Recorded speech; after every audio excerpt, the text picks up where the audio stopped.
Hi everybody, FPL Witty here, back from another of my weekly FPL videos. Hope you're well. Back out here in the autumnal Yorkshire countryside. Bit cloudy this morning, but the coat's off. It's not too cold, so no doubt it's going to get a bit colder. Test me out on some of these videos over the coming weeks. But yeah, we're here to have a good old natter about FPL. 15 minutes is the target, so we'll try and stick to that. Have a look back at game week 10. So I'm recording this on Tuesday, game week 10 having just finished, and look ahead to game week 11 as well. So another eventful week really, so plenty to think about. A few injuries cropping up as well, so we've got a blank game week coming up, so certainly plenty to get your head around over the coming weeks. So yeah, game week 10 just gone by. Hope you had a good one. I had another green arrow, so we'll talk about that later. All's well so far. So yeah, no doubt the game of the weekend really was Arsenal-Liverpool. We had the probably a fairly big test of Arsenal's credentials. I know Liverpool are not at their best, but big game for Arsenal really, and they came through it. I thought they fully deserved their 3-2 win. So just an assist for Jesus. I don't own Jesus, so that's always a nervous watch. So I got away with that one. And it was Saka and Martinelli, I think, really, who dominated the points, dominated the headlines. 2 goals for Saka, who's on penalties as well. And I thought Martinelli was superb really. I thought he ran the show, scored in the first couple of minutes, so that always helps. So yeah, those 2 banging form.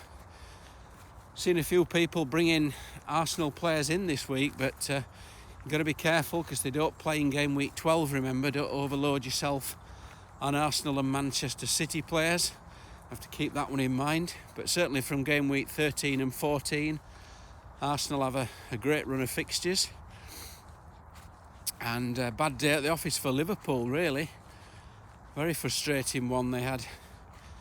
Mo was really out of sorts again, wasn't he? Stuck out on the wing, got subbed off in the end, so certainly something not right there.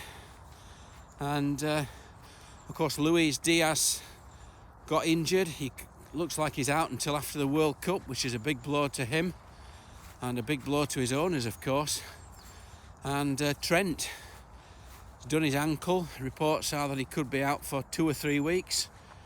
But with 3 games in a week coming up, that means he's got to be out for a few games potentially as well. So he's another takeout from your team, I think, really. So certainly a bad one at the office for Liverpool.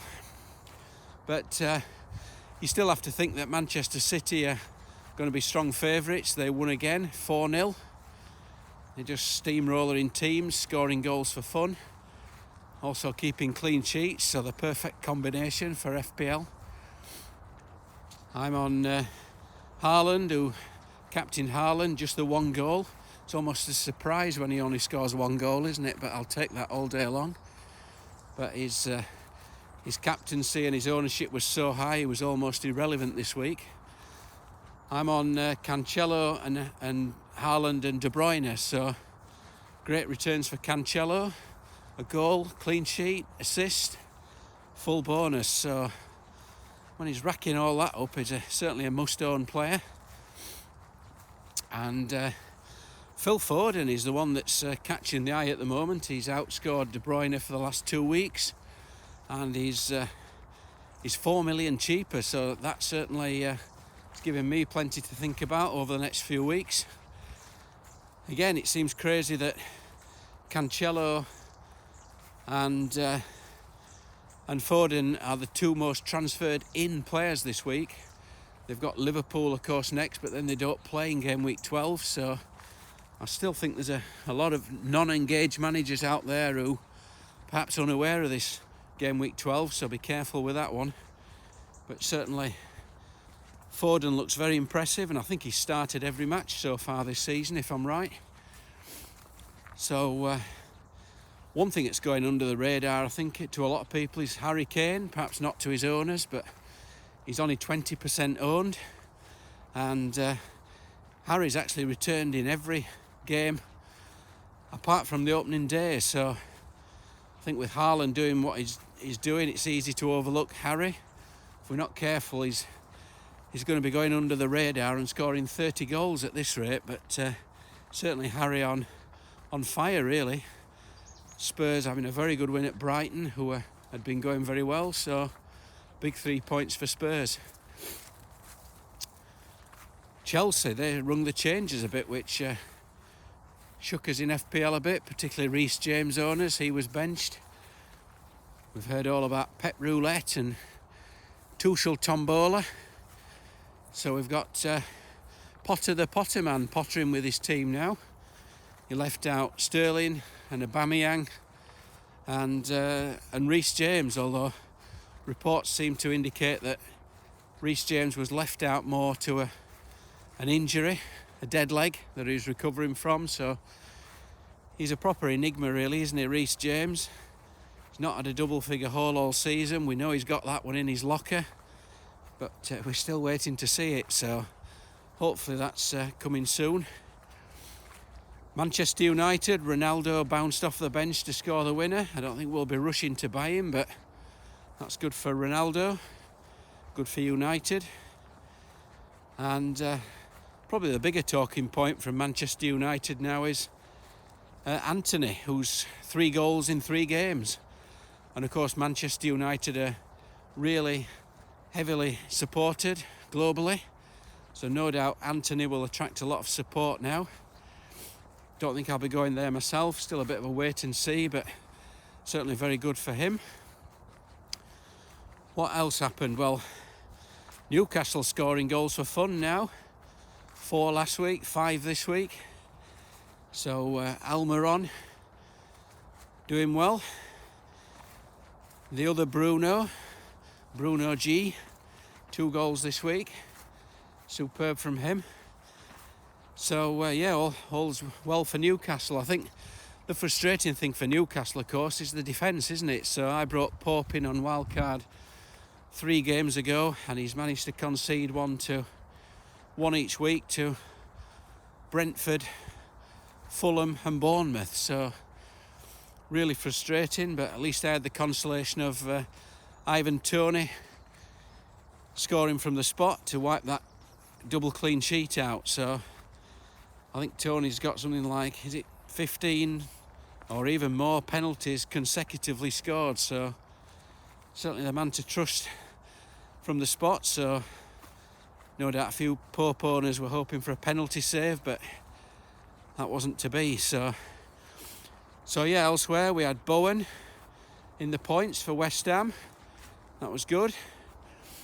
Zaha just an assist. He was heavily bought in ahead of his upcoming fixture run. We know Zaha's a bit of an FPL troll. Every year we drag him in, don't we, when fixtures come good, and he lets us down, so we'll see how that goes. And lightning didn't strike twice with Danny Ward. He didn't get his clean sheet this week. He conceded 2 assists for Solanke. Bit of ridicule for people bringing Solanke in, but there you go, Solanke the GOAT. And a bit of a drab affair really between Forest and Villa. So Neco Williams bench, so that was a bit of a concern. So a quick look at my team. How did I do? Well, it was a very good week for me. I got 75 points. I got 8 returners this week. The highlights being Cancelo, Martinelli and Haaland in double figures, but 8 returners. You can't ask for much more than that, really, can you? So very pleased with that. My rank went up from 38k to 27k. So nice little green arrow again. That's 8 green arrows in 9 weeks, and 27k. So certainly a lot gone in my favour so far this season. No doubt the tide will turn, but it's nice while it lasts. So all's good in the witty garden, as they say. So yeah, quickly on to next week. So what's happening? Well, I'm recording this before we've got a round of European action midweek. So as always, don't do anything. Don't make any transfers until we see what happens with the European games.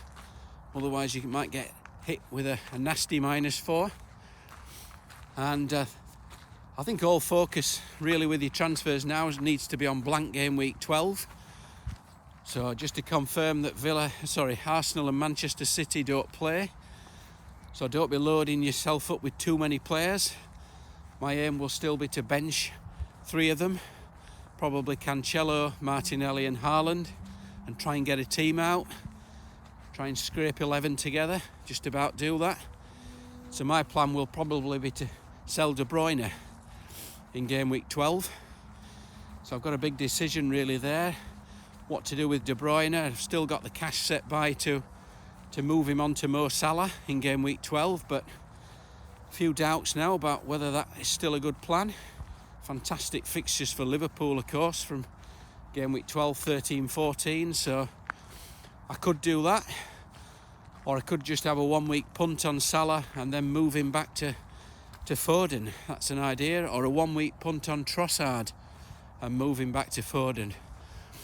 Quite liking the Foden idea because it certainly gives me a lot of cash then to try and get the likes of Saka and Jesus back into my team. So yeah, so certainly plenty to think about. I've got 2 free transfers this week, so my idea will probably to use 1. I have to use 1, use it or lose it. So if I use 1, I can still carry 2 into game week 12, which I think could be quite important. So where I use my 1 free transfer yet, a bit undecided. We'll need to keep an eye on Mitrovic, who was missing, of course, as expected in the last match. So we'll wait to hear news on Mitrovic. So yeah, keep an eye on those injuries. Certainly bad timing, these injuries coming up now, just when we need to get a team together for game week 12. So yeah, if you want to follow my team a bit closer, you can I write articles for Fantasy Football Geek website. I'll be here once a week to record these videos. Not quite sure what's going to happen next week. We've got a midweek game week, so I might try and squeeze one out possibly in the Monday after game week 11 and before game week 12, which is midweek next week, so we shall see. If you want to follow me on Twitter, you can do so on FPL Witty. And if you've enjoyed the videos, be sure to like and subscribe, so I'll try and put them out once a week. So quick look ahead to the most bought and sold players, as we usually do. So no surprise that the most sold players are Mo Salah, Diaz and Trent. The latter 2 are injured. They look like necessary sales, unfortunately, if you own them. And Mo Salah has got Manchester City, but he has then got that good run. So bit of a teaser really, Mo Salah, and I think what I do with Mo Salah will very much dictate my plans for this week and game week 12. And other sold players are probably more injured players as well. And bought players really, that's where it's becoming quite an eye-opener really, isn't it? We've got Cancelo and Foden are both being heavily bought, and Manchester City have got Liverpool and then they don't play, so that's certainly going to be a tester. So have a look at your team for this week. Be careful of game week 12, be very mindful of that, and try and plan for the blank, and wait for European action really midweek. So hope you have a good game week 11, and then we've got game week 12 coming up midweek. So it's easy to get all these game weeks mixed up at the moment, isn't it? But hope you have a good one. Hope you have a good midweek, a good game week 11 when it arrives. And as they say in Barnsley, I'll see it.